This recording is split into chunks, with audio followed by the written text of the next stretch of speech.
Alright, what I'm showing you today, this is a direct comparison between two very similar knives. And if you have any idea of the history of these two knife companies, you might understand why the knives look so similar. But the two knives in question are here on the left. This is the Mantis knives, MT-9, Wile, and it's called the Wile, I believe, because it uses the Coyote Tan G10. So just for the Coyote there, just as a nickname for it. This one on the right is the Quartermaster QTR-1, the Murdock. And this one is one of the newer models that has the gray G10 and the Texas T finish. But looking at the knives, you can tell they are basically carbon copies of one another. A few small differences mark them apart, so let's get into what's what and what makes them different. Opening the blade up on both of them, you can see lined side by side. They look very similar, but of course the differences are also apparent. The MT-9 right here has the small serrations here near the handle, and the Murdock actually used to have these serrations, but these newer models are now just plain edge, which is actually something that I prefer. The blade finish on this knife here, the Mantis, it has kind of this gunmetal finish on the blade, which looks pretty handsome. I like it quite a bit. The steel on this knife is advertised as 440V, which is actually a fairly high-end steel. So more on that in a little bit, but the Quartermaster right behind it, again, same blade shape, identical. This one has that nice Texas T finish, kind of like Kershaw's Blackwash.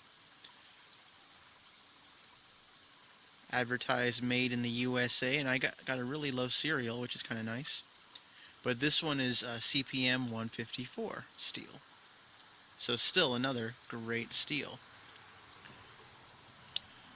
Big difference between these two knives is if you look at the thickness, take a look, you will notice the Mantis here does not have a steel liner on the non-locking side. So as a result, it is a fraction skinnier than the QTR-1. But you'll see the lockup is virtually the same on both of the knives. The blade thickness is virtually the same on both knives.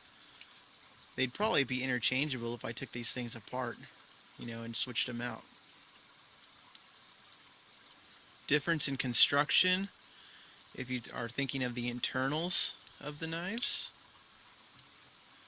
Big upgrade. The Quartermaster here rides on bearings, whereas the MT-9 Wile has the bronze washers. Both are good, but I would say the QTR-1 is better in that instance, because you can see this knife flicks out very easily. You can feel those washers just let it fly out of the handle. And of course the Wile does open pretty well too, although not as smooth without the washers in there. You kind of have to get a little bit of wrist action to get it moving.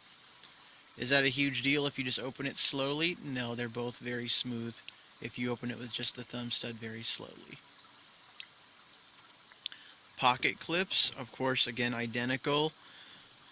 The Quartermaster going for the plain Texas T finish. The Mantis having the ambidextrous Mantis logo on there. There we go. So it's supposed to be able to say Mantis this way and knives that way in this funky script text. Again, these are probably completely interchangeable. Upgrade on the Quartermaster over the Mantis, though, is the pivot. The pivot uses a standard Torx bit right here in the center. And I actually really enjoy Mantis's this tri-spoke pivot, because I imagine if for any reason you managed to strip out that Torx bit, you would not be out of luck, because you'd probably be able to get some pliers and simply stick them in these gaps and twist and unscrew this knife apart. So that's kind of a big bonus, and you don't see that in a lot of knives. So Mantis did a good, Quartermaster did a good job with the tri-spoke pivot there. The Mantis pivot has these holes surrounding it, right there.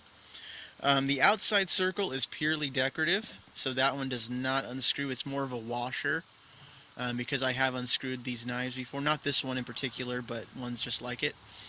So these screws, these holes here are the actual pivot holes. And I don't have a specialized tool that would work with this particular knife. So if I had to adjust it, I would be out of luck. Luckily though, both knives, no play, up and down or side to side. Very secure.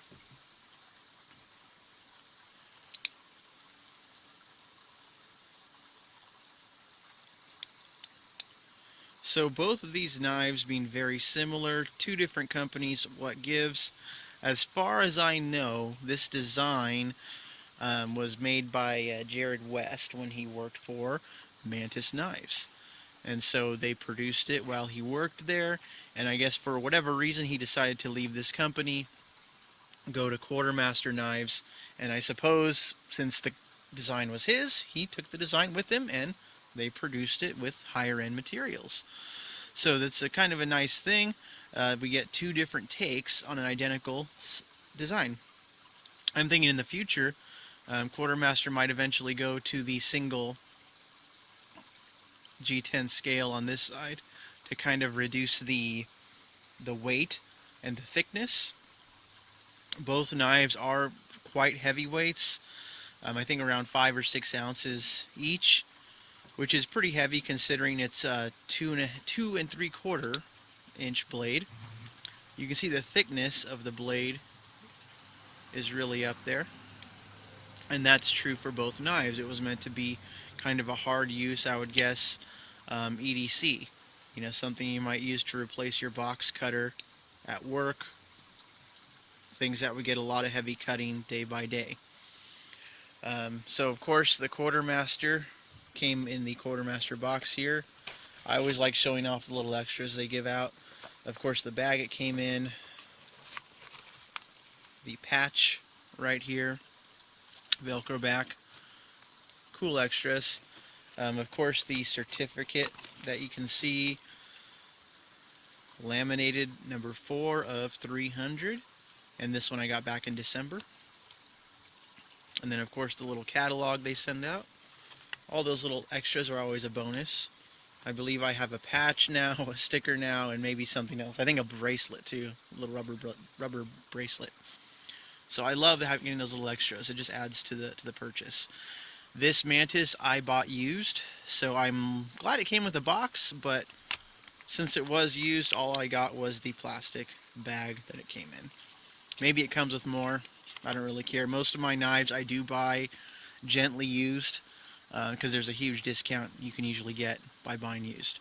So Mantis box, Quartermaster box, greatly prefer the Quartermaster there. But other than that, the two knives themselves, I'm sure most of these parts would be almost interchangeable. Only difference internally is the bearings on the Quartermaster and the washers on the Mantis. So if you have any questions, feel free to leave a comment, or if you know anything else I might have missed out on, please do let me know. Thank you.